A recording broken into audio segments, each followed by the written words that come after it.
Staring full of wonder at his leader, Frenzy started to lean forward, his faceplate almost completely pressed against the grate.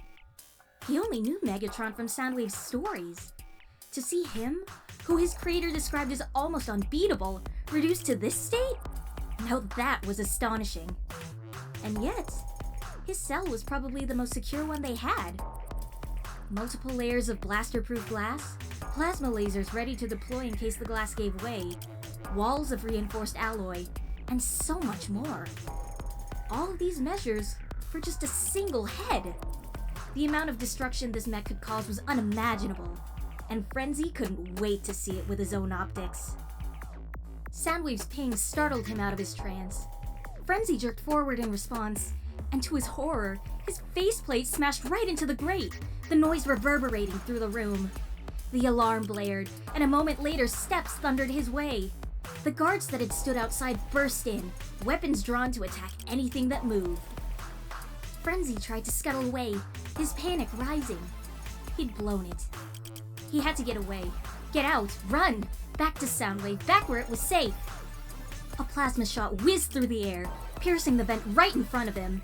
Frenzy's sparks sank. At least Soundwave got all the information about Megatron that he needed, thanks to the bond between cassette and creator. Soundwave would get him once the plan was complete, right? Until his creator could get him, Frenzy would survive.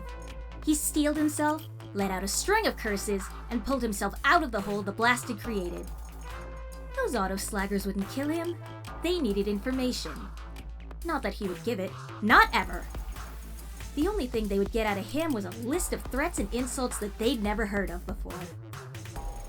The moment his peds touched the floor, he was surrounded and restrained. At least they didn't have stasis cuffs for his size. As Frenzy was dragged away, he managed to catch the eye of his leader, and the smirk on his face. Megatron knew they were coming for him, and he was ready. Meanwhile, Soundwave had managed to unfurl himself from the vent. He wasn't oblivious to the peril that his charge was going through, but the mission had priority. Frenzy would persevere until Soundwave found an opening to rescue him. Now, however, was the time to strategize. He had to find Megatron's body, or, if that didn't work, make one on his own.